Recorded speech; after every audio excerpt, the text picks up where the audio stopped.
¿Acaso eso vale tu hija unos pesos? No se vale, hijo. ¿Sí? Mira tus criaturas y permites que este viejo rancio las esté besando. Niñas desde los 5 años hasta 11 años, 12 años, 13 años, las manipulaba sexualmente, abusaba de ellas. Yo que iba a pensar que este tipo le iba a hacer algo y mi hermanita nunca me dijo nada. En esta ocasión te traigo una compilación de casos bastante turbios y bastantes corruptos que quizá los medios de comunicación no los trataron de la forma en que te lo voy a explicar en estos videos. Las extensas y paradisíacas playas de Acapulco en México, la diversidad cultural resaltando el contraste entre la permanencia y lo nativo y el avance de la modernidad, los hoteles lujosos con inigualables descuentos, hacían de este paisaje con vista al Océano Pacífico uno de los destinos más elegidos por turistas de todas partes que llegaban dispuestos a gastar un dineral durante su estadía. Pero esas playas de arena clara y agua cristalina, además de ser un escenario único para el descanso y la diversión, también lo eran de las prácticas más atroces y perversas. Los lujos no eran más que una pantalla que detrás escondía la dura realidad de sus habitantes, una realidad que exponía al peligro, sobre todo para los más pequeños, pero que todos preferían callar porque los movía el afán por el dinero. ¿Por qué las besas en la boca? Me gusta, yo gusta. Eso se llama pedofilia.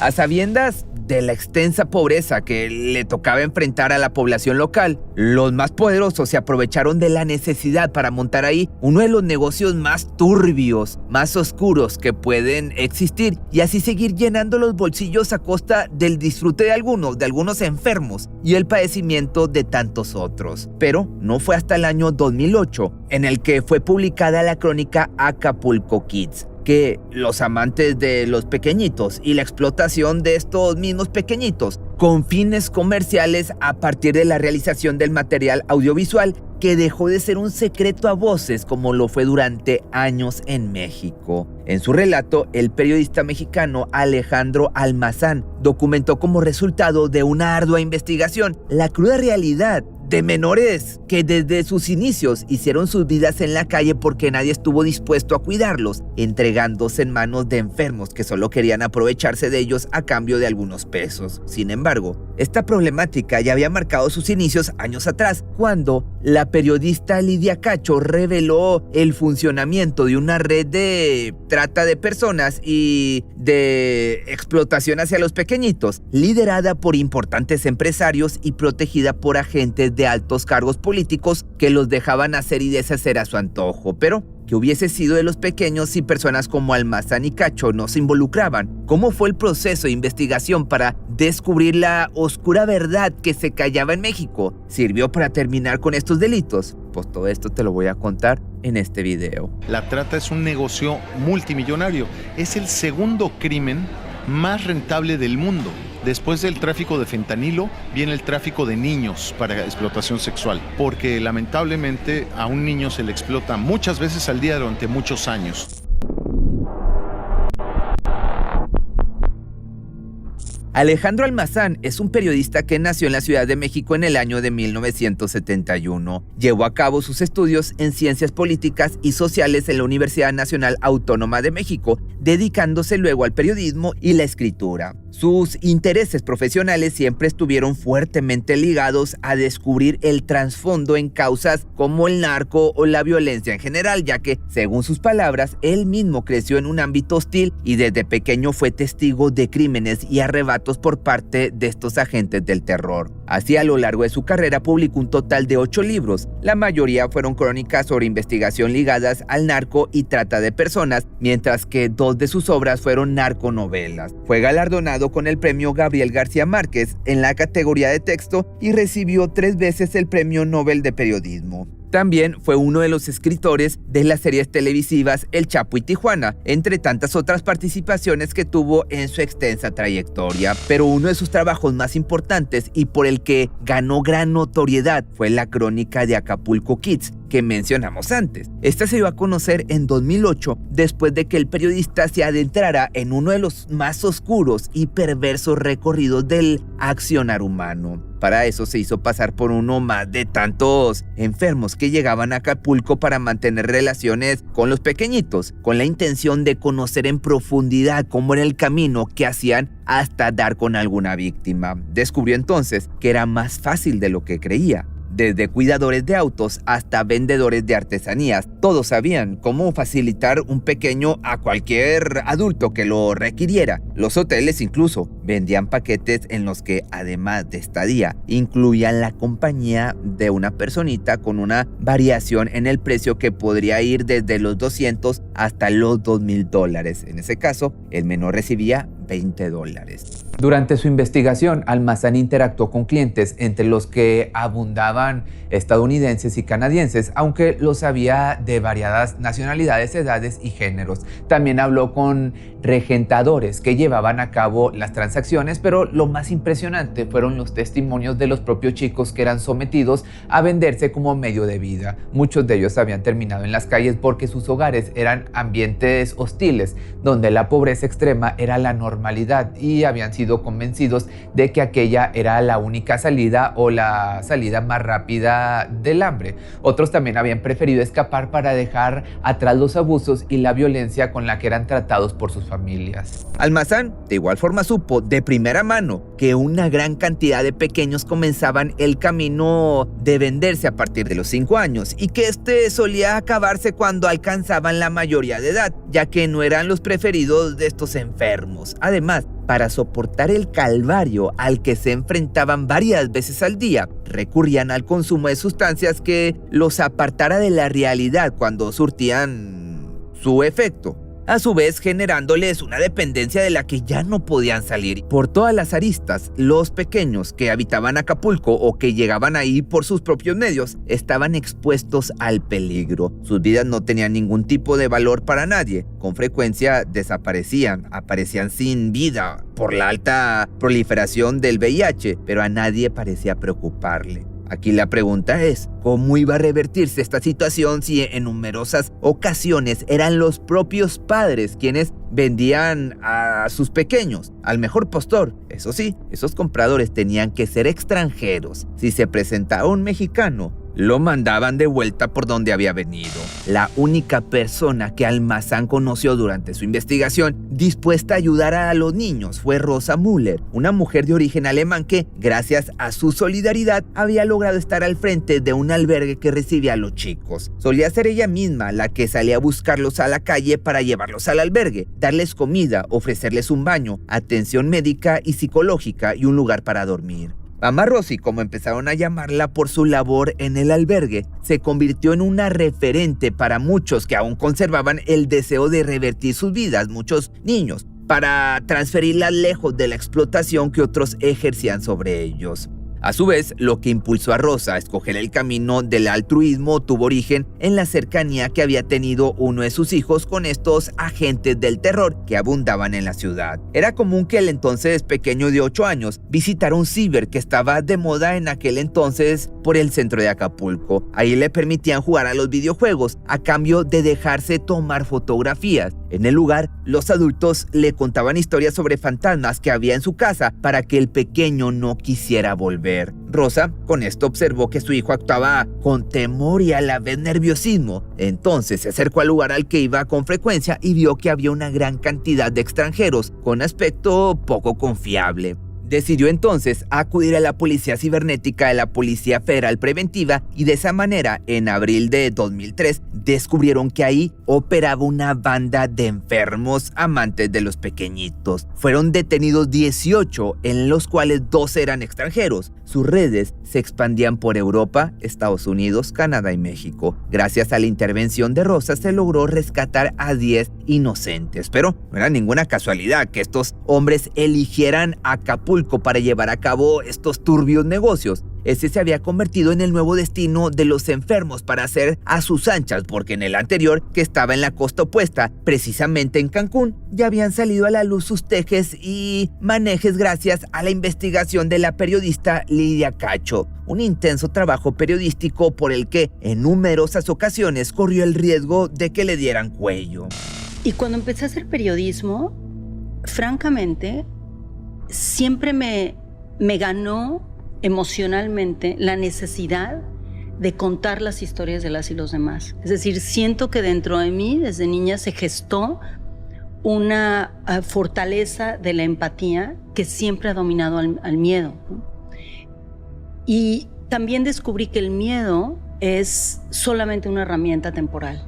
La valentía con la que la periodista originaria de la Ciudad de México desempeñó su carrera tuvo su origen en la crianza que recibió desde el día de su nacimiento, que tuvo lugar el 12 de abril del año de 1963. Siendo hija de una psicóloga y activista del feminismo con ascendencia franco-portuguesa, de un ingeniero mexicano, recibió una fuerte influencia por parte de madre y su abuela materna, que tenían grandes convicciones en lo que representaba a los derechos de las mujeres. Esto fue lo que la impulsó a estudiar periodismo y a involucrarse en luchas sociales con el fin de alzar las voces de niños y mujeres. En su juventud, a su vez, se mudó al estado de Quintana Roo, instalándose en las inmediaciones de esta ciudad. Ahí comenzó a trabajar en un periódico local, a la vez que tenía un programa de radio en el que exponía la desigualdad entre hombres y mujeres. Así, durante uno de tantos relatos sobre sus hazañas, contó que en el año del 86, mientras paseaba por la ribera de Tulum, adentrada en la selva, se encontró con una mansión escondida entre la tupida vegetación. Pero lo que más llamó su atención fue la llegada de un helicóptero. Se preguntó qué hacía esa casa en el medio de la nada y a quién pertenecía. Entonces, ayudándose de sus dotes como periodista, logró hacer esas averiguaciones. La propiedad era de un tal Pablo Escobar. Quizás te suene el nombre. Lidia apuntó lo que había descubierto aquel día, pero también se mantuvo alerta a todo lo extraño que ocurría en la ciudad, desafiando el pedido de sus editores de escribir notas optimistas que resaltaran los beneficios del turismo o trataran sobre la cultura. Lidia, en cambio, aprovechó su espacio en el periódico para poner en discusión temas como el racismo, sexismo y los estragos que el turismo provocaba en las tierras de los nativos. Además, había observado que el avance del VIH en México había sido estrepitoso, sobre todo en zonas turísticas. Su involucración en temas tabú, que muchos preferían mantener en silencio, la llevó entonces a ser odiada por aquellos que se veían perjudicados por sus dichos, aunque también hubo quienes la apoyaron y se mostraron dispuestos a prestar su testimonio para sumar a la información. Así Lidia fue ganando reputación en su rubro, pero nunca perdió de vista sus ideales ni su deseo por ayudar a quienes más lo necesitaban. Así que fue en el año 2000 que fundó el primer refugio de alta seguridad en el país para mujeres que sufrían violencia doméstica.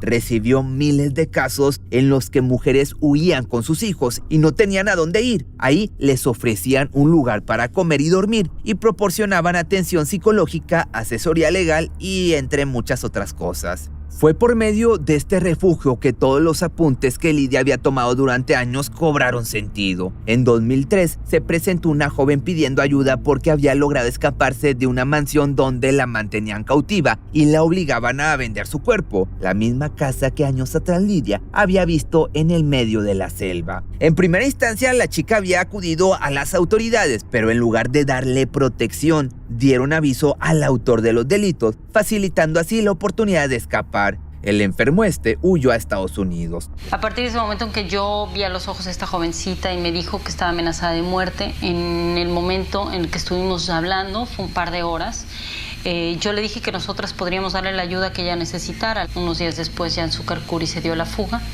Nosotras dimos protección a estas niñas y a sus madres. Ellas fueron contándonos las historias, no solamente las niñas, sino también había niños. Hay niños que fueron víctimas de Anzúcar. El hombre es muy débil, la carne es muy débil. El hombre es muy, muy débil. Yo, por ejemplo, cuando te quedó tu hermana dormida en la cama, sentí precioso. Dije, ¿cómo agradezco a Texas eso? ¿Cómo me dejó una niña dormida en mi cama?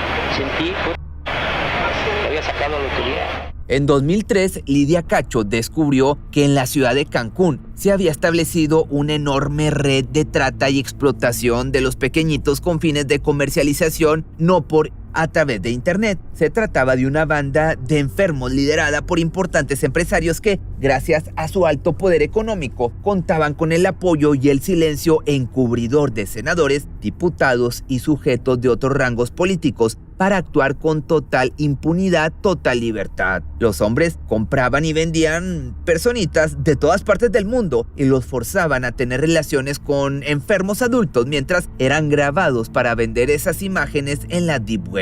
Así fue cuando Lidia se dio cuenta que ella tampoco podía contar con la colaboración de las autoridades porque más bien preferían encubrir a los enfermos y optó mejor por contratar a un hacker. De esta forma lograron acceder a ese universo cibernético desconocido por muchos, pero bien frecuentado por malintencionados y pudo comprobar que todas sus averiguaciones eran ciertas. Gracias a ese peligroso movimiento, logró obtener mucha más información. En las grabaciones se podían ver con claridad los rostros de los enfermos y así fue que pudo identificar a más de 200 de ellos. Supo que el líder de la banda era un empresario hotelero llamado Cansu Karkouri, que en ese entonces tenía 53 años, era proveniente del Líbano y se había instalado en México a mediados de los 70 porque tenía familia en el país. Había iniciado su carrera como comerciante con la apertura de un puesto de refrescos en el aeropuerto de Cancún, pero como arte de magia, su negocio se extendió a más de 50 villas y un hotel lujoso, llegando a acumular una fortuna valuada en $30 millones. En una oportunidad estuvo casado también, pero luego se divorció e inició una relación con una pequeña de 5 años. Cuando cumplió los 18, se casó con ella y tuvieron 5 hijos. Así de enfermo estaba este sujeto. Otro de los nombres que empezó a resonar a partir de la investigación de Lidia fue el de Kamel Nassib Borge, también de origen libanés, que había llegado a México para hacerse de una fortuna dentro de la industria textil. Borge era dueño de una importante empresa que fabricaba pantalones y artículos de moda y por ese motivo lo llamaban el rey de la mezclilla. Era sabido que sus empleados sufrían explotación y que no se respetaban ningún tipo de derecho laboral. A menudo, de hecho, trabajaban por largas jornadas, pero no recibían pago extra. Borge, por otra parte, y Zúcar tenían una amistad porque en el pasado el rey de la mezclilla había ayudado a su compatriota con los trámites de migración para poder permanecer en México gracias a sus contactos que también le sirvieron para tapar su extenso historial de delitos e infracciones. Estos le ofrecían el resguardo que necesitaba para moverse con impunidad. Sin ir más lejos, era primo de Miguel Borge Martín y tío de Roberto Borge Angulo, quienes fueron gobernadores de Quintana Roo. Además de los familiares corruptos que podía llegar a tener, a todo, Borge no tenía inconvenientes para comprar a quien quisiera, y así quedó demostrado en la investigación de Lidia. La periodista comenzó a documentar cada nuevo descubrimiento, por pequeño que fuera, recolectó todas las evidencias y organizó el material para convertirlo en su primer libro, Los demonios del Edén. Ahí exponía cuáles eran los movimientos que la banda hacía y daba a conocer los nombres de cada uno de los integrantes. Fue inevitable que estos hombres cuyas identidades estaban a punto de ser expuestas intentaran por todos los medios encontrar la manera de detenerla. Para entonces Lidia ya estaba acostumbrada a recibir amenazas y a defenderse porque su trabajo en el refugio la había llevado a entrenarse y a armar una red de contención preparada para actuar en caso de que algo le sucediera. Y luego el 16 de diciembre del año 2005 fue una de las veces en la que tuvieron que activar este protocolo. Cuando se encontraban en la puerta de su oficina, fue abordada por agentes de la Policía Federal vestidos de civil que la subieron a un auto y la llevaron detenida con la excusa de haber cometido delitos de difamación. Me encarcelaron, me quisieron violar, me torturaron durante 20 horas en el camino. Está directamente relacionado con castigarme por haberles dado voz a las víctimas. Sin embargo, cuando el equipo de trabajo que acompañaba a Lidia notó lo que había ocurrido, dieron aviso inmediato a los medios y la noticia sobre su privación de la libertad se difundió rápidamente. Esto obligó a sus secuestradores a mantenerla con vida, pero la trasladaron desde Quintana Roo hasta Puebla. Es decir, recorrieron casi 1.500 kilómetros por tierra para encerrarla en un cuarto. Ahí pusieron frente a ella un papel en el que declaraba que todos sus dichos habían sido falsos y le exigieron que pusiera su firma, pero una vez más Lidia se mantuvo firme a su postura. Finalmente fue liberada al día siguiente bajo fianza. Esta fue una de las pocas veces en la que un periodista mexicano logró sobrevivir a una extorsión. Pero, ¿quiénes estaban detrás del atentado contra su integridad física? 12 grabaciones que sostuvo con diferentes personalidades, una de ellas el propio gobernador del estado de Puebla, Mario Marín. Señor, voy a comunicar al señor gobernador, ¿me permite? Sí, gracias. ¿Qué ole, Camel? ¿Qué pasó, mi gober precioso? Mi héroe chingado. No, tú eres el héroe de esta película, papá. Pues ya ayer le acabé de dar un pinche coscorrón a esta vieja cabrón. Le dije que aquí en Puebla se respeta la ley y aquí no hay impunidad y que aquí quien comete un delito se llama delincuente. Entonces que no se quiere hacer la víctima y que no quiere estar aprovechando para hacerse publicidad. A Camel Nasib Borge le bastó con levantar el teléfono y solicitar a su compadre, Mario Marín, el entonces gobernador de Puebla, que se ocupara de los problemas que Lidia le estaba ocasionando. Estas escuchas telefónicas que salieron a la luz gracias al periódico La Jornada después de la privación de la libertad de Lidia fueron la prueba que la periodista necesitaba para demostrar que lo que decía era cierto. Millones de mexicanos fueron entonces testigos de la impunidad de quienes ocupaban esos cargos de alto poder y la indignación no tardó en hacerse presente. Se dieron largas jornadas de manifestaciones en Puebla y en otros lugares del país, exigiendo la renuncia de Mario Marín, que evidentemente estaba vinculado al perverso empresario que Lidia había denunciado. Y con esto nos dábamos cuenta que la cultura de estos enfermos estaba más instalada en México de lo que se admitía o de lo que se creía. Para comprender el rol de los políticos dentro de esta banda, la periodista explicó que algunos de ellos participaban como consumidores, es decir, eran amantes de los pequeñitos y las imágenes recuperadas así lo demostraban, pero otros habían sido comprados por los empresarios para cubrirse las espaldas. En todos los casos, la extorsión era una constante. Según los mapas que trazó, lo habitual era que un candidato necesitara dinero para financiar su campaña. Entonces era ahí cuando aparecían las figuras como por ejemplo el empresario Camel Nasib, quien a cambio le pedía favores cada vez más turbios a los que no se podía negar porque ya había entrado en la rueda de la corrupción. A su vez, la investigación de Lidia también reveló que en los delitos no solo participaban mexicanos, sino que los hilos de las redes se extendían a numerosos países a lo largo y ancho del mundo. Japón, Italia, Colombia, Canadá, Estados Unidos, Tailandia, que era uno de los más experimentados en el negocio, participaban de alguna manera u otra en el tráfico y abuso de estos pequeños. Y es así como México resultaba ser el destino ideal porque sus leyes inexistentes no protegían a las víctimas y daban vía libre a los criminales. Además, tenía costos bajos, un escenario perfecto en las playas y estaba cerca de los principales clientes, los norteamericanos. Más allá de lo documentado en el libro Los demonios del Edén, Lidia Cacho continuó con sus investigaciones con el objetivo de llegar a la raíz del problema. Lamentablemente estaba más diversificada de lo que esperaba. Más de 140 países comenzaron a ser investigados por las autoridades que aún conservaban el respeto por la ley para desbaratar a estas redes que comercializaban con la vida de las personas, dañando su integridad. Pero, sobre todo, en México, observó que existía una cultura de explotación más instalada de lo que hubiese imaginado. En estados como Tlaxcala, las familias transmitían de generación en generación las habilidades que se necesitaban para convertirse en un experto de trata de personas y explotación de los pequeños. Los jóvenes se casaban con las niñas y luego las llevaban a Estados Unidos para venderlas al mejor postor. Las ganancias las trasladaban repartidas en pequeños montos entre los numerosos integrantes de la banda. De hecho, en una oportunidad Lidia entrevistó a un hombre de 26 años que hasta ese momento se había casado 17 veces. Afortunadamente, gracias al trabajo conjunto de periodistas y autoridades policiales, esa banda fue detenida y encarcelada. El exhaustivo entonces trabajo de esta mujer y su equipo, en colaboración con otros periodistas, logró a lo largo de muchos años que se penara a más de 200 enfermos y se salvaran la vida de miles de inocentes. Lo interesante para mí es que logramos crear cultura, ¿no? O sea, todo mi equipo, muchísimos periodistas que siguieron detrás de estos casos, que cambiaron la dinámica y la manera de narrarlo. Y pudimos cambiar la narrativa, ¿no? Sí.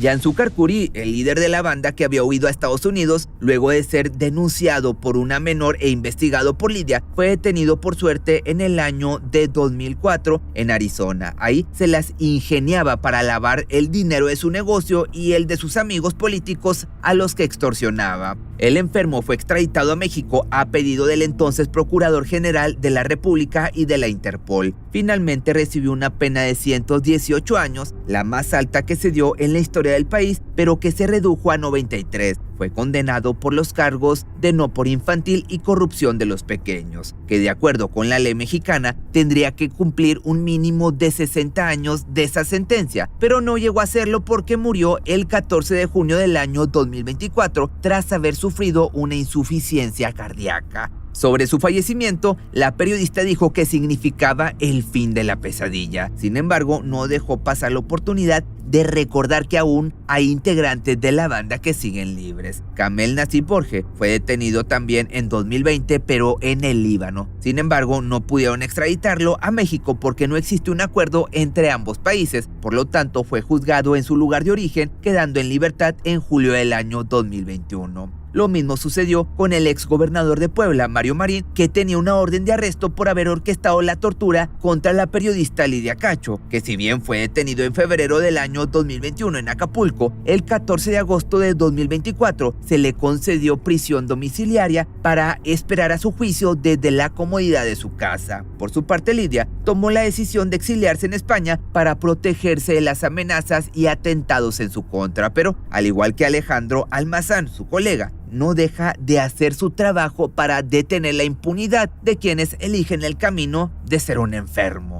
Vale aclarar que, aunque todo este relato fue en tiempo pasado, la problemática de la explotación de los pequeños y del no por infantil tristemente sigue vigente. Las cifras demuestran que México ocupa el primer lugar en difusión del no por infantil y en el mundo este negocio ilícito se ha convertido en el que obtiene mayores ganancias, incluso por encima del tráfico de sustancias ilegales y de armas. Tal vez en algún momento existe un mundo en el que ya no se comercie con la integridad de los menores, pero para eso tienen que existir personas como Lidia o Alejandro, dispuestas a entregarse en cuerpo y alma para cambiar la dura realidad en la que estamos viviendo. De considerar a la mujer un objeto, así como era objetivada en la pantalla, era objetivada en las relaciones de trabajo cotidianas. O sea, la televisión se volvía el catálogo.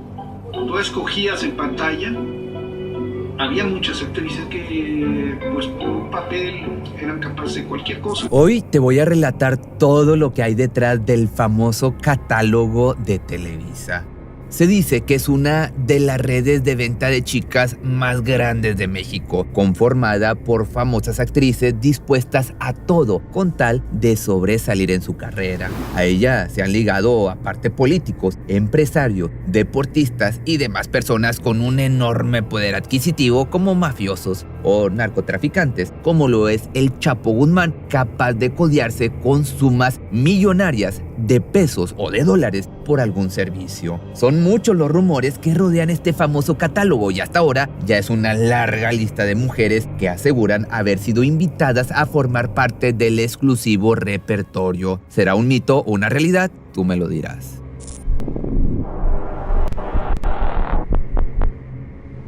Y la primera vez que me invitaron, yo estaba haciendo muchachitas y yo tenía a mi novio que era Ari Tells. Entonces cuando tienes que hablar para reservar y todo eso, le dije, ay sí, muchas gracias, Ari y yo vamos a estar ahí. Me dijeron, no, es nada más estás tú invitada. Les dije, ¿sabes qué? No se me antoja ir, no, muchas gracias. Colgué y después me hablaron, me dijeron, ¿cómo que no va? O sea, casi que no te estamos preguntando. A mí lo que me ofrecieron fue ir a entretener a unos señores que yo no conocía. Y me pareció de lo más bajo y nunca lo acepté.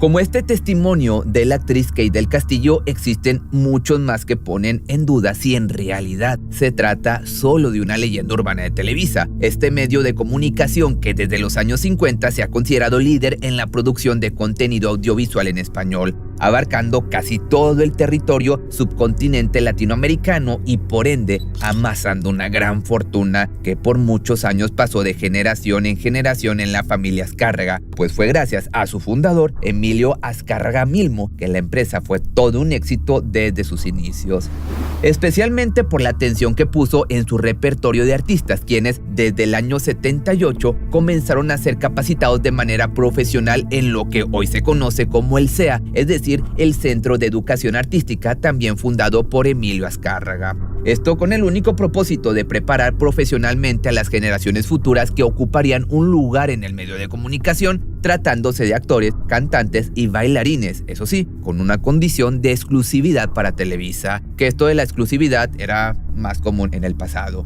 Pero de igual forma fue así como se formaron las primeras generaciones de artistas que despegaron en su carrera de la mano de este gigantesco medio de comunicación. Sin embargo, de alguna u otra manera dicho proyecto fue tergiversando su enfoque con el paso del tiempo. Poco a poco sus talentos fueron llamando la atención de personas poderosas y se vio en ellos otra oportunidad de negocio, uno mucho más turbio y muy alejado de la actuación. Así, para principios de los 90, el CEA se había convertido en una agencia de damas de compañía, pero con una de mucho prestigio y enfocada a grandes personalidades de los más altos niveles socioeconómicos. Deportistas, políticos y distinguidos empresarios eran sus principales clientes, quienes tenían a su disposición una lista de hermosas mujeres dispuestas a entretenerlos, dicho así, siguiendo la experiencia de Kate del Castillo mencionada anteriormente. Pero aquí la pregunta es, ¿quiénes eran estas jóvenes que además de prepararse como artistas también formaban parte de lo que era el principio del tan famoso catálogo de Televisa? Se dice que figuras como Edith González, Yuri, Rebecca Jones fueron parte de la primera generación de damas de compañía, y no solo ellas, sino que también se incluían personas del sexo masculino como Eduardo Capetillo, Eduardo Palomo y Alejandro Tomasi. Desde entonces se comenzaron a formar las historias que en un futuro aparecerían en redes sociales a modo de leyenda, relatadas en un principio de forma anónima y con un gran porcentaje de que fuera o no fuera cierto. Así que los primeros indicios de este rumor salieron a la luz por medio de Twitter. Era una imagen de lo que se semejaba a un catálogo con fotografías de actrices, sus datos personales y, por supuesto, el logo de Televisa que no podía faltar. La fotografía de la mismísima Lucerito fue la que causó revuelo y un montón de especulaciones, pues la novia de América, en aquella época conocida como Lucerito, aparecía muy sonriente justo al lado de sus datos personales, tales como edad, teléfono y especificaciones muy turbias. 24 años, estado civil soltera y virgen, seguido de las presuntas cuotas según el servicio a solicitar, como por ejemplo, pasar la noche, $1,000,000, cena invitada, 100,000 nuevos pesos, acompañante a evento sin prensa, 200,000 nuevos pesos, acompañante a evento con prensa, 900,000 nuevos pesos. Dando esta información los primeros vistazos a lo que era el lado oscuro de esta empresa. Sin embargo, no tuvo gran impacto por algún tiempo hasta que alguien de mucho prestigio se pronunció al respecto. Se trataba nada más y nada menos que de Mario Lafontaine, uno de los productores más importantes que ha tenido esta empresa, cuya relación laboral data desde los años 80, época en la que comenzó a trabajar en el ámbito creativo para distintos proyectos como videos musicales, escenografías, revistas, novelas y sobre todo la imagen pública que quería que los artistas proyectaran. El hombre fue escalando la pirámide del éxito hasta convertirse en conductor del programa Hoy.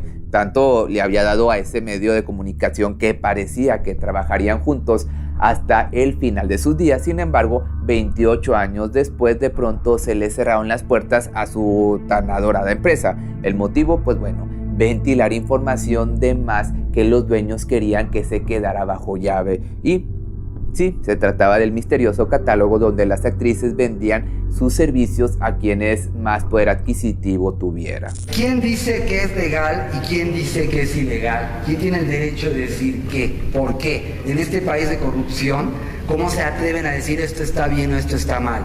¿Cómo se atreve la niña Peña Nieto a juzgar y a poner la prole? Cuando la que ahora es su madrastra era prostituta, que yo metí a los 14 años a prostituirse al burdel más grande de México.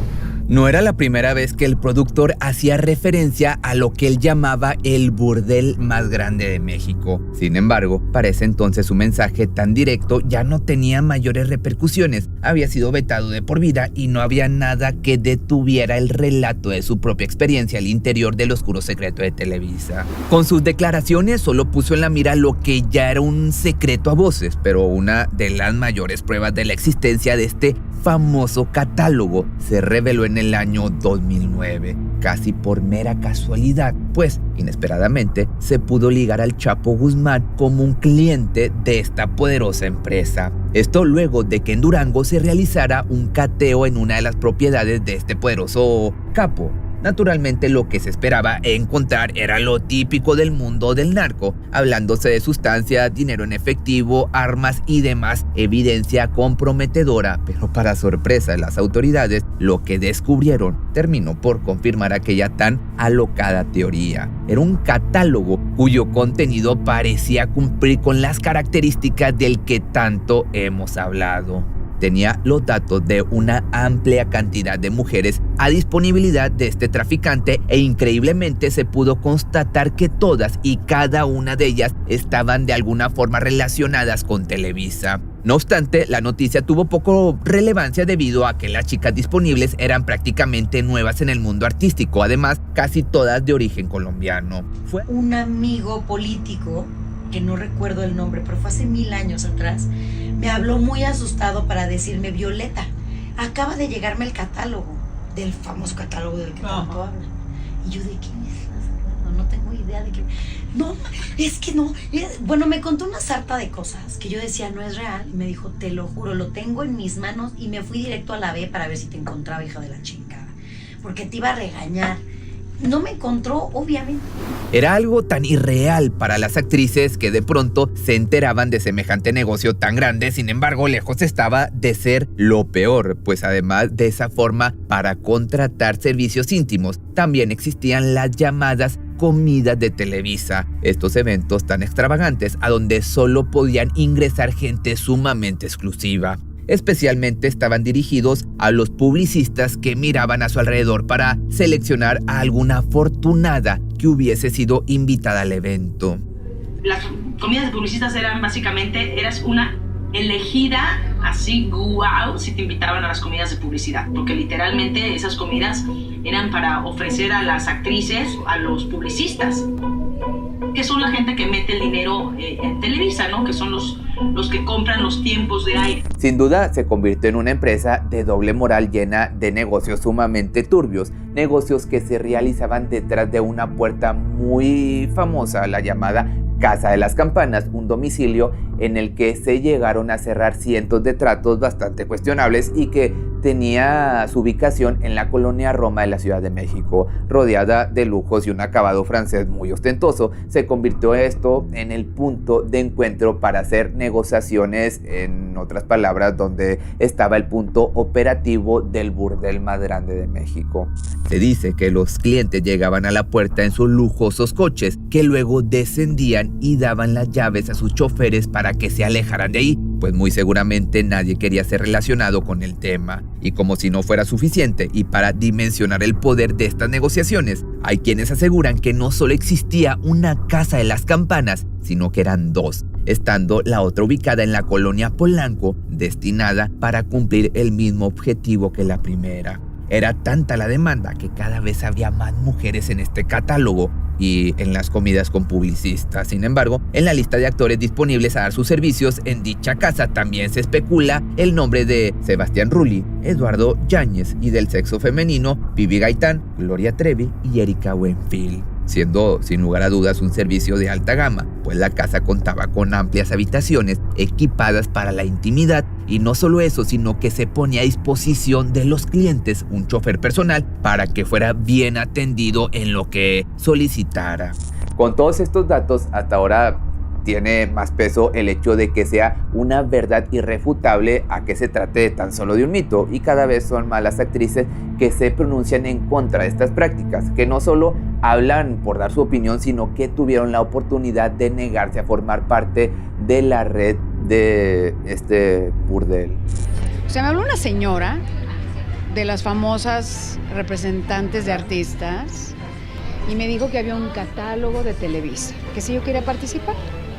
Muy amablemente le dije que yo no me manejaba bajo esos estándares sexuales o de favores sexuales. Me manejaba cifras muy importantes, ¿no? Como para que uno accediera. Ella me decía que había hasta $1,000,000 por noche cuando uno acompañaba a algún ejecutivo o cliente de Televisa, de la empresa. Convertido en un mundo absolutamente oscuro y turbio, desgraciadamente no podían faltar los abusos hacia los más pequeños, y es aquí donde aparece el tan famoso programa Chiquilladas, tan famoso en su época que presuntamente se le cobró con favores íntimos a los niños para poder conservar un papel. Naturalmente, quienes de alguna u otra manera han sido ligadas a esta situación han hablado para desmentir tanto la existencia de dicho documento como su participación en el mismo. Y tal fue el caso de Lucero, quien además había formado parte del elenco de Chiquilladas. Qué bobada, o sea, sacar que si el catálogo y yo estaba y cobraba quién sé cuánto.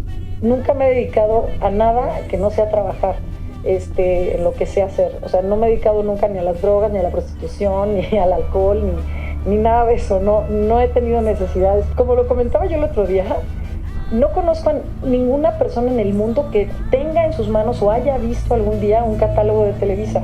La cantante y actriz solo se refirió a eso como una leyenda urbana que no se puede comprobar, pero existen muchas figuras del medio que aseguran haber sido invitadas e incluso obligadas a asistir a eventos de reprobable fin.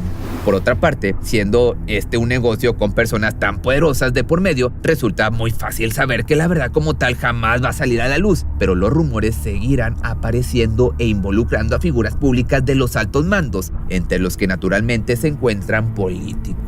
Tal fue el caso de Carlos Salinas de Gortari, quien durante su sexenio presuntamente recibió en Los Pinos a celebridades como Thalía y Adela Noriega, quienes acudieron con el fin de satisfacer sus deseos carnales, siendo él el único afortunado, entre comillas, en recibir el servicio a domicilio por ser el presidente de México.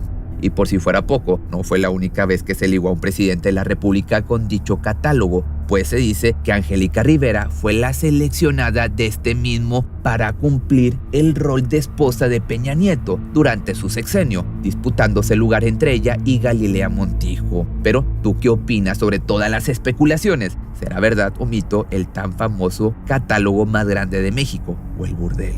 Me lo dejas en los comentarios, un tema bastante polémico. El ex gobernador de Veracruz, Javier Duarte de Ochoa, forma parte de quienes encabezan la lista de los gobernadores más corruptos en México. Y vaya que la lista es bastante grande. No solo fue acusado de las típicas acciones del robo de dinero a las que un político se puede asociar fácilmente en este país. O sea, casi todos están asociados a este tipo de prácticas. Pero en cambio, se vio en medio de rumores insólitos, sumamente reprobables, como por ejemplo el haber entregado agua destilada en lugar de medicamentos para niños con cáncer. Dicha acusación proveniente directamente de Miguel Ángel Yunes Linares durante el año 2017, el entonces predecesor en el cargo de gobernador. Desató esto una ola de reclamos e indignación para el acusado, pues públicamente lo hizo como una declaración que dejó atónita a la población de Veracruz. Tenemos ya el resultado de un laboratorio que señaló que un medicamento que se administraba a niños, una quimioterapia que se administraba a niños, no era realmente un medicamento, sino que era un compuesto inerte, era agua prácticamente destilada. Esto nos parece realmente un pecado brutal, un atentado contra la vida de los niños. Por si fuera poco, 2 días después de semejante acusación, también aseguró que durante la administración de Duarte se adquirieron medicamentos clonados y 70,000 pruebas falsas para detectar el VIH-Sida. No obstante, sus denuncias oficiales y por lo que ahora cumple condena, solo hace referencia a asociación delictuosa y operaciones con recursos de procedencia ilícita. Gobernador, la PGR lo investiga por 3 delitos de corrupción. La Auditoría Superior de la Federación encontró en su gobierno, dijo, irregularidades por 35,000 millones de pesos. En Despierta aquí presentamos una denuncia de un fraude por 1,045 millones de pesos a los trabajadores del Estado. El SAT, también el SAT detectó 33 empresas presuntamente vinculadas con usted que habrían recibido contratos fantasma. Su sucesor, Miguel Ángel Yunes, dice que tiene usted 25 casas en México y Estados Unidos. El PRI ya le suspendió sus derechos como militante. ¿Cómo está? Duarte, presuntamente con su conciencia limpia, acudió al programa de Carlos Loret de Mola para despejar todas las dudas de tantas acusaciones en su contra. Declarándose inocente, dijo que renunciaría a su cargo como gobernador para concentrarse en esclarecer todas las denuncias. Sin embargo, era cuestión de tiempo para que las cosas cayeran por su propio peso, puesto que a partir de esa entrevista el hombre se dedicó a desaparecer del radar de las autoridades, no sin antes cumplir con una parte de su palabra, la de renunciar a la gobernatura. Una vez deslindado de esa responsabilidad, comenzó a preocuparse por salvarse a sí mismo, así como también a su entonces esposa, Karime Macías, una mujer de moral bastante distraída que presuntamente sirvió como cerebro de todas las operaciones ilícitas que finalmente condujeron a su esposo a la cárcel. Se dice que el hombre estuvo bajo su influencia por muchos años, ya que era ella quien buscaba a toda costa y a como diera lugar una vida ostentosa de lujos y excentricidades. Sí merezco abundancia, fue lo que escribió una y otra vez en una costosa libreta a modo de decreto y en planas como si se tratase de una niña de primaria. En los cuadernos también se detectaron algunos mantras y algunos planes a cumplir como primera dama. Sin embargo, su decreto de abundancia fue lo que más llamó la atención, en especial por todo lo que se encontró a los alrededores de los escritos. Era la viva prueba de que sentirse merecedora no era solo un deseo, sino una realidad. Era como si tanto Karime Macías como Javier Duarte se hubieran unido en matrimonio para enriquecerse a costa de la población, pues se dice que en tan famosa libreta también escribió entre sus actividades DIF exprimirlo, una tarea que sin duda dejaba entrever sus verdaderas intenciones como primera dama. La historia de romance entre esta polémica pareja se asemejaba a la de una película de ficción donde los robos y las estafas jugaban el más importante de los papeles. Además, sus diferencias entre sus clases sociales le daban un toque de drama a la relación, pues mientras él se había esforzado para pagar sus estudios, ella ya formaba parte de una familia de renombre como los Macías Tubilla. Sin embargo, para la pareja no hubo impedimento alguno para comenzar con su noviazgo mientras Javier cursaba la carrera de Derecho en la Universidad Iberoamericana. Al final de cuentas, los dos compartían eso que tanto los empujaría a armar una fortuna o a amasar una fortuna, que era la ambición. El principio de su vínculo amoroso fue como cualquier otro, ambos dedicados a los estudios para prepararse y forjar un buen futuro como pareja. Duarte vivió en España durante el tiempo que cursó su maestría en el Instituto Universitario de Investigación Ortega y Gasset y su doctorado por la Universidad Complutense de Madrid, esta última siendo sede también del doctorado de Karime, como toda una mujer preparada y lista para escalar en su vida profesional. Todo era parte de su plan maestro para meterse en la política, hecho que ocurrió por parte de Javier Duarte, quien fácilmente se pudo escabullir para tomar un puesto en la Secretaría de Gobernación en aquel entonces encabezado por Emilio Chuaifet Chemor, comenzando con un puesto de asesor, el cual le abrió camino para formar parte de la Cámara de Diputados y posteriormente formar una estrecha relación con el ex gobernador Fidel Herrera Beltrán, quien pronto pasó a tomar el puesto de su mentor para prepararlo para escalar en la política. Siendo estos los primeros pasos para lanzarse a la gobernatura, no sin antes contraer matrimonio con Karime, quien lo alentó desde el principio para embarcarse en semejante labor. Una vez entonces en el poder, se dice que la dichosa abundancia decretada por la mujer comenzó a hacerse presente. Declarado gobernador electo para el periodo 2010-2016, su mandato parecía prometedor. encaminado al verdadero apoyo para su gente, mostrándose comprometido y honesto con su cargo. Las mentiras que siempre echan. Para entonces, por una parte, la vida les sonreía y nunca escatimaron en gastos, y cada día era más evidente el estilo de vida de lujos que llevaban. Pero por otro lado, poco a poco esa excentricidad comenzó a pasar factura. Con tanto poder, la pareja comenzó a despegar los pies del suelo. En realidad ya casi no importaba su cariño, sino que de ser pareja ahora solo parecían simples socios para seguir construyendo su imperio o seguir robando.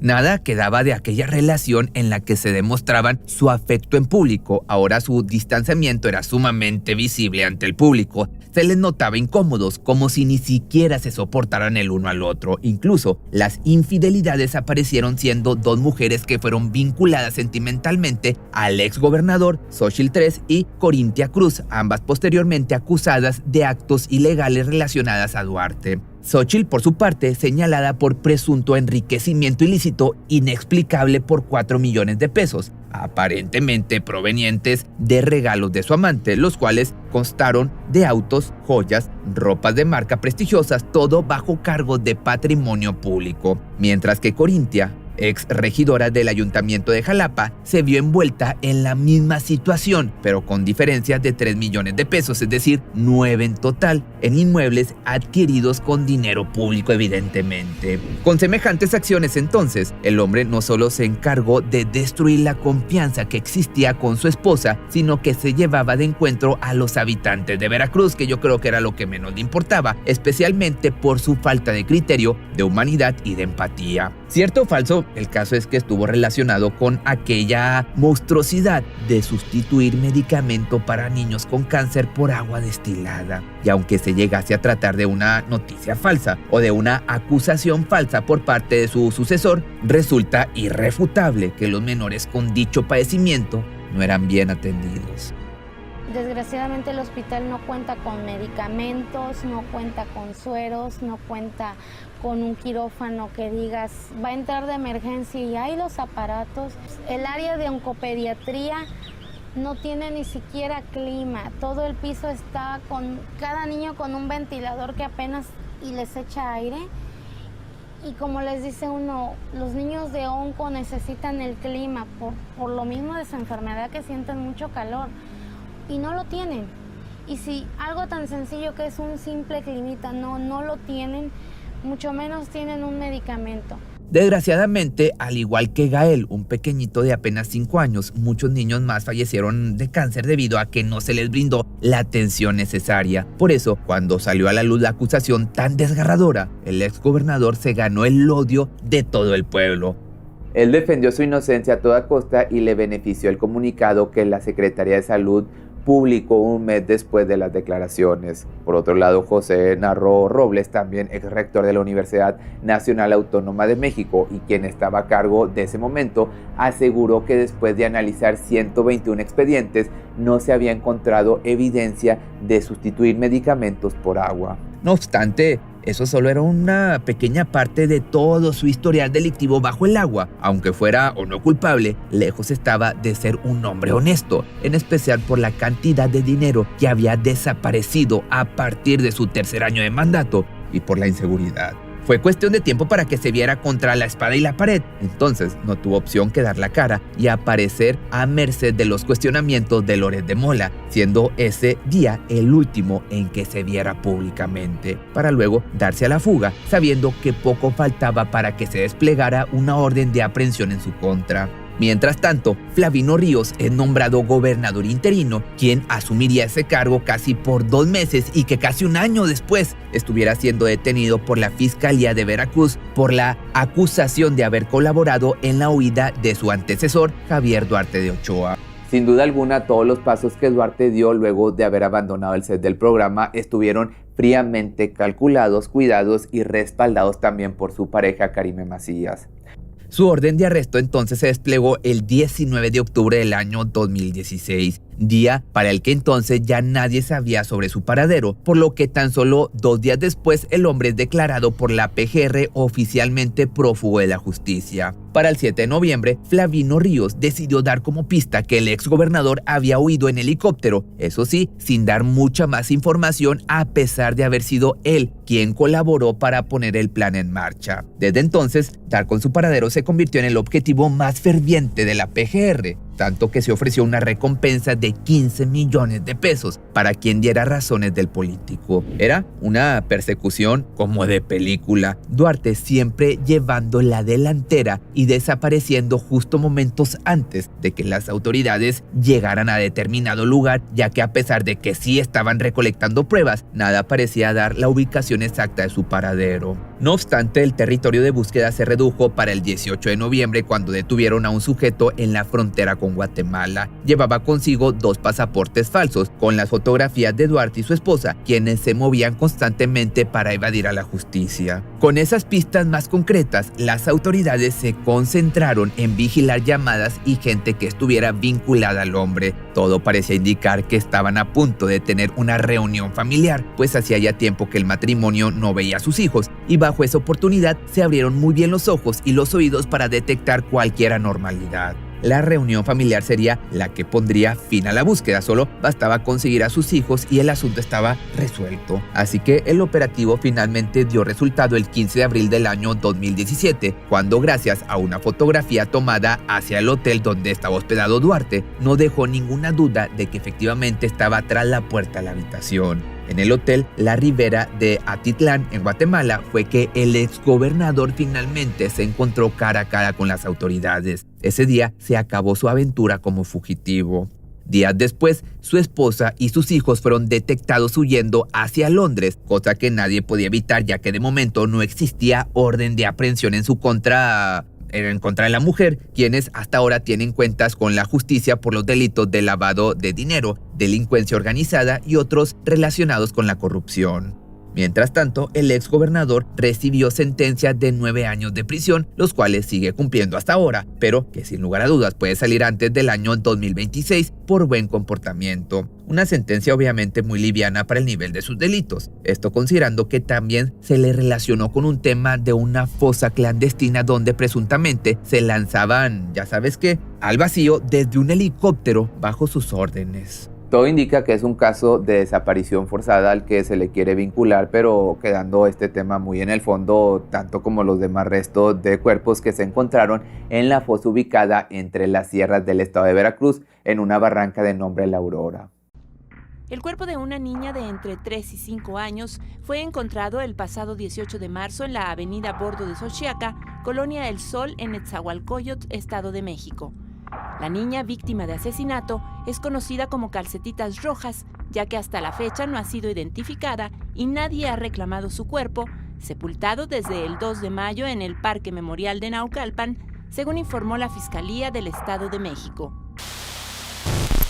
El cuerpo sin vida de una niña, violentado, abusado y abandonado a la intemperie, es encontrado a medio enterrar y rodeada por escombros. No parece haber nada en ella que la distinga de otras. Tampoco es reconocida a primera vista por ninguno de los vecinos. Las autoridades entonces no tienen manera de hallar a los familiares de la pequeña. Parece ser que el cuerpo va a convertirse en uno más, un caso más, hasta que una activista y feminista mexicana, Frida Guerrera, toma la labor de viralizar el rostro de la pequeña, que se crea con la ayuda de quienes estuvieron presentes en el hallazgo del cuerpo, y meses después, la primera pista hace su aparición. Hasta ese momento, la niña conocida como Calcetitas Rojas, apodo que surge a partir del estado en el que la encontraron, semidesnuda, con poca ropa, golpeada y vistiendo de la cintura para abajo solo un par de calcetas rojas. Lupe, como fue llamada por este primer testigo, pasó 7 meses sin ser nombrada, pero una vez que la información comenzó a hilarse, ya no hubo vuelta atrás. Los caminos llevaron rápidamente hasta su madre, Yadira Medina Pichardo, y su pareja, Pablo Rodríguez, quienes fueron definidos como los primeros sospechosos de haberle quitado la vida a esta personita inocente. El asesinato de Guadalupe Medina Pichardo, o Lupe, ciertamente marcó un antes y un después para la historia de México respecto a los delitos conectados por el abuso de menores. los problemas de sustancias ilegales y el acceso de los más necesitados a la justicia. Pero ¿qué fue lo que le pasó a la pequeña Lupe esa fatídica noche? Quizás muchos sepan la historia oficial porque de hecho ya la subí una vez anteriormente al canal, pero antes de conocer sus nuevas versiones visitaremos nuevamente el caso y sus retorcidas aristas. Como sabemos, el cuerpo de la pequeña Lupe Medina Pichardo, una niña de tan solo 5 años de edad, fue encontrado por un grupo de personas en la Colonia El Sol, en el municipio de Nezahualcóyotl de México. Al momento de su hallazgo estaba envuelta en una manta y vestida con una sudadera verde, una playera lila, de la cintura para abajo solo unas calcetitas rojas. El cuerpecito tenía claros signos de que se habían aprovechado de ella. Sus pantalones y pantaletas o su ropa interior se hallaba a un lado. Además, estaba recubierta de moretones que parecían ser de extrema gravedad.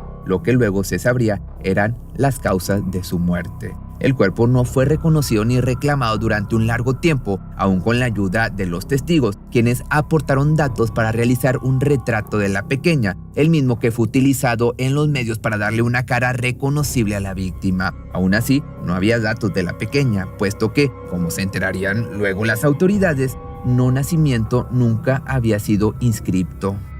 Una activista feminista llamada Frida Guerrera se enteró del caso y comenzó a trabajar arduamente para mantener el retrato de la niña en los medios y no permitir que su historia quedara en las tinieblas. Utilizando las redes sociales mantuvo vivo el recuerdo de la niña de calcetitas rojas y su exigencia de justicia fue lo que marcó la diferencia. No obstante, pasaron largos meses hasta que un hombre manifestó conocerla, a la niña. El testigo dijo su nombre era Lupe y que había vivido con él algunas semanas. Aportó a modo de prueba un video en el que se podía ver a la niña con vida y manifestó que la madre se la había regalado. Esto abrió un nuevo capítulo en la historia porque el hombre dio algunos detalles de la mujer a la que definió como una adicta y dijo que a pocas semanas de que la pequeña estuviera bajo su techo, su madre había aparecido nuevamente a buscarla, pidiendo 20,000 pesos para dejarla de una vez y por todas a la niña. Los problemas de la adicción de Yadira ya eran conocidos por su familia. La habían alejado de sus hijos, puesto que la acompañaban desde mucho antes de convertirse en madre, algo que ella misma reconoce. A los 12 conocí la piedra y me llamó la atención, me gustó el efecto, la reacción. Y cuando yo me embarazo, dejé de drogarme, no lo hice durante mi embarazo. Cuando me alivió, empecé otra vez nuevamente a probar otra vez a drogarme y mi hija nunca estuvo conmigo. Mi hija se quedó con mi mamá. A raíz de la descripción del primer testigo clave, el descubrimiento del nombre de la víctima y la red de información y exposición del caso, aparecieron las tías y la abuela de la pequeña Lupe, quienes terminaron de aportar los datos necesarios para la investigación. Así fue como dieron con los principales sospechosos del crimen. Yadira Medina Pichardo, de 32 años de edad, madre de la niña. Yadira tenía antecedentes por robos y ya había estado en la cárcel anteriormente. El otro era Pablo Rodríguez Escamilla, de 31 años de edad, quien ya había abusado de la hermana mayor de Lupita, hija mayor de Yadira, quien solo tenía 14 años. Además, Pablo ostentaba una colección de armas en sus redes sociales y la pareja se mantenía unida y hermética, aunque lo que los mantenía juntos era su fuerte adicción a las sustancias ilegales. Con la detención de los sospechosos también vino la digna sepultura de la niña, puesto que la familia hizo todo lo que estaba en sus manos para que finalmente descansara en paz.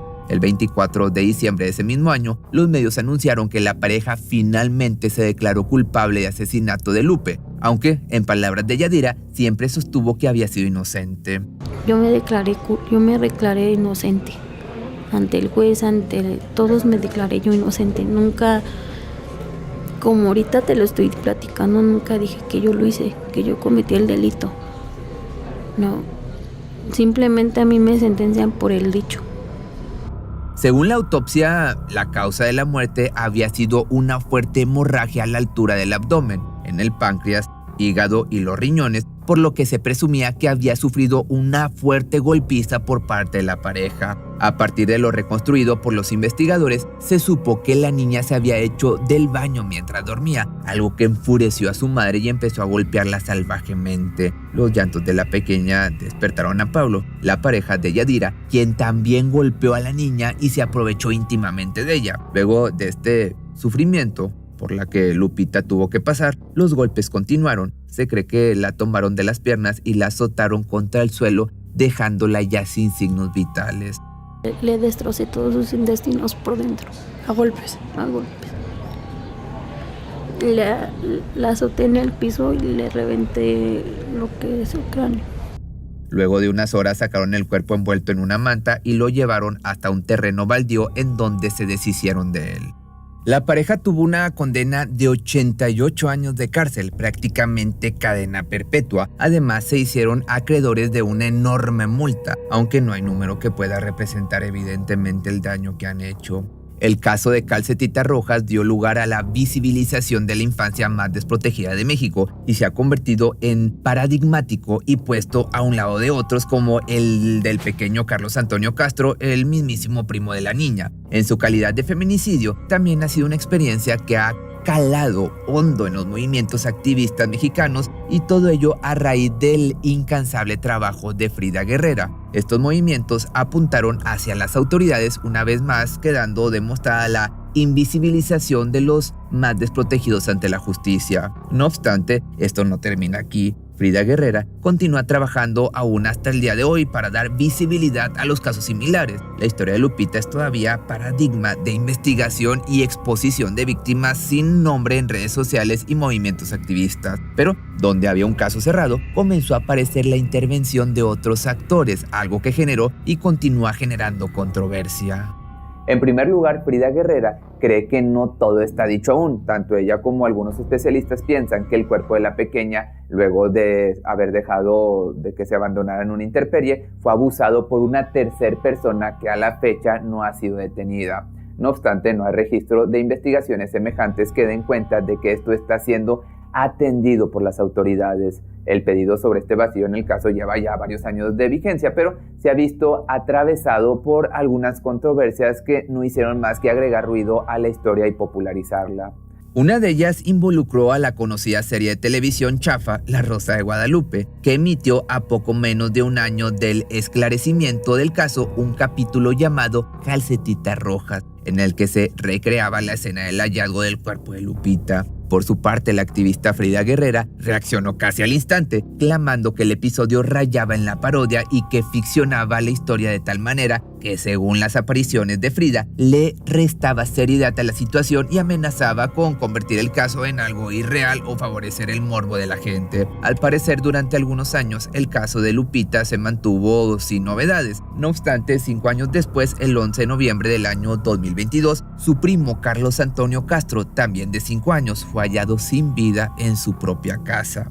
Esto pareció reavivar la historia de Calcetita Rojas, y un año después de que se volviera a hablar de Lupita a raíz del asesinato de su primo, la activista Frida volvió a intervenir. Esta vez, lo que provocó su reacción fue la aparición de un podcast publicado durante septiembre del año 2023. En él, la activista Saskia Niño de Rivera, quien realizó un programa de entrevistas a reclusos llamado Penitencia, entrevista a la madre de Lupe, Yadira Medina Pichardo. Saskia se promulga a favor de la reinserción social de quienes han sido privados de su libertad. A su manera también realiza un activismo intenso, pero en este caso la confrontó directamente con Frida Guerrera, quien en la red social X le dijo "eres un asco", y la etiquetó al momento en el que Niño de Rivera promociona el segundo capítulo de Penitencia.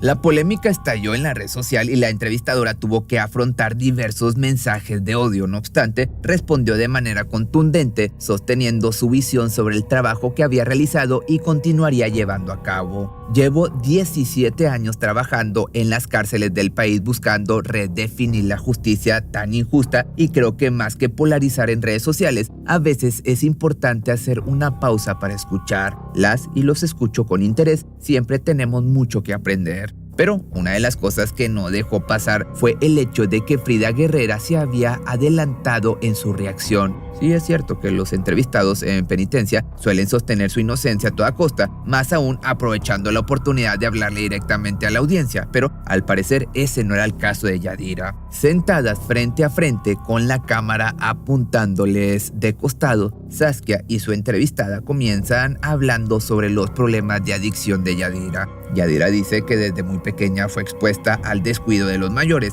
recibió golpes de su madre durante su infancia por ser parecida a su padre, de quien su propia madre sospechaba engaño. Y mi mamá me pegaba demasiado. Estaba como enojada contigo. Muy resentida conmigo. A mis demás hermanos nunca les pegó, nunca.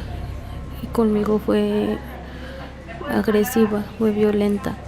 Luego cuenta que a los 7 años fue expulsada de la escuela por emborrachar a sus compañeros y pegarle al maestro. Es a raíz de eso que no aprendió a leer ni escribir. No, porque me salí de la escuela porque emborraché a mis compañeros del salón. ¿A los 7 años? A los 7. De ahí me volvió a apuntar mi mamá a la escuela y le pegué al maestro porque me pegó. Y entonces eso ya lo traigo desde chiquita, la violencia. Nos enteramos de que a los 12, después de la muerte de su padre y aún recibiendo los golpes de su madre, comenzó a andar en las calles y a consumir sustancias ilegales, específicamente piedra. También dice haber sido abusada por su tío, algo que su madre había ignorado por completo. De ahí empecé a vivir, pues, irme a las tocadas callejeras. Empecé a conocer ahora sí que pues sí, a la banda, ¿no? A la banda de cholos, porque me junté con una palomilla de cholos, sufro una violación. Yo le platico a mi mamá, porque a mí, desgraciadamente, me violó mi tío, el hermano de mi mamá. Yo le platico a mi mamá y mi mamá no me creyó, mi mamá me pegó. Me pegó tan feo que me dejó marcas en el cuerpo con una manguera de luz de las esas anaranjadas. Fue algo muy feo. Y pues para ahorita a veces aprendes a vivir así, aprendes a vivir con tu familia a base de golpes. Tuvo a su primera hija a los 15 años. Dice que durante los embarazos no consumía, pero una vez que tenía a sus hijos los dejaba con algún familiar para irse a consumir y andar en la calle. Su primer delito, según ella, fue cometido luego de tener a Lupita y habría sido motivado por su falta de dinero para cuidar a la pequeña. No obstante, reconoce que nunca se hizo cargo de sus hijos y que lo único que le importaba era las sustancias, las ilegales y andar de fiesta o en la calle. También apunta contra su hermana y dice que la mujer empeñó a la pequeña Lupita por 300 pesos cuando tenía tan solo 11 meses. Por ese entonces Pichardo ya había caído presa por robo y al salir de la cárcel recuperó a su hija y se la llevó. La niña creció de esta forma, no tenía un lugar fijo en el que vivir ni una familia que la cuidara. Y para ese entonces los problemas de sustancias ilegales de su madre empezaban a empeorar.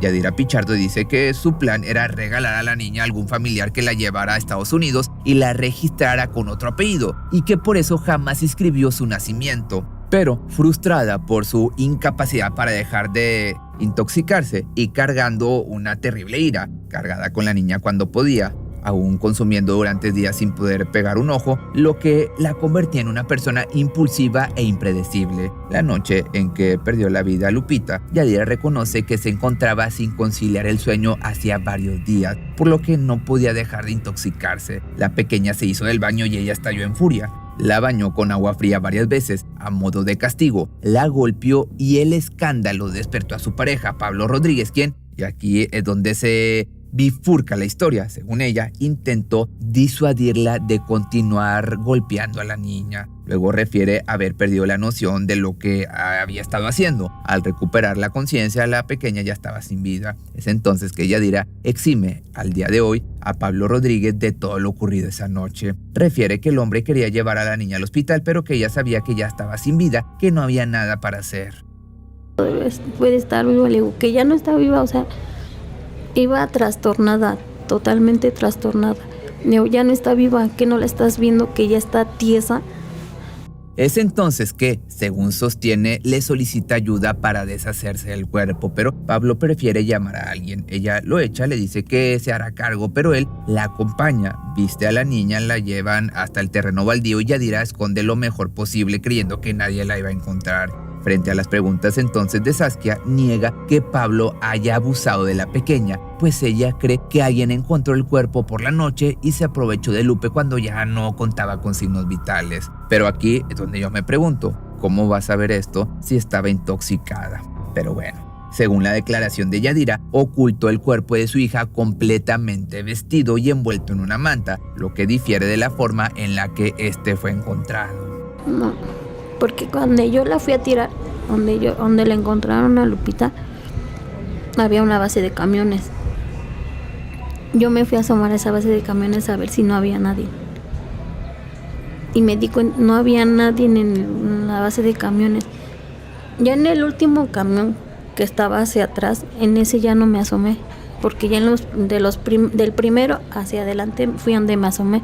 Ya en el último ya no me asomé, si había alguien. Y ahí es donde veo que no hay nadie, me atravieso el camellón y había unas traves de cemento grandes. Y ahí es donde, saco todo lo que tenía, todo lo que había dentro de las traves, lo empiezo a sacar. Y la meto, la metí, literalmente la metí al hueco que hice. La meto, la escondo y la tapo, porque sale con una cobijita azul de ositos. Con esa cobija yo la tapé. Hacia el final de la entrevista y también a lo largo de ella, Yadira se muestra centrada, consciente y, como sostiene en varias ocasiones, dueña de sus 5 sentidos. Parece también tener muy en claro la gravedad del error que cometió, algo que generó reacciones mixtas, algunas de comprensión y esperanza, otras marcadas por el desagrado y el rechazo. ¿Por qué? Porque soy culpable, te lo puedo decir. Hoy en día, sí soy culpable. Acepto el delito que cometí, acepto todo. Te voy a decir una cosa, como nos dicen en Alcohólicos Anónimos, ¿no? Ya no eres culpable, eres responsable de tus actos. Exacto. Tus actos traen consecuencias y las consecuencias las estás pagando aquí. Acuérdate que en el canal de Muchos Más Misterios se suben videos martes, jueves y sábado, y en Pepe Misterio lunes, miércoles, viernes y domingo. Los lunes son las entrevistas.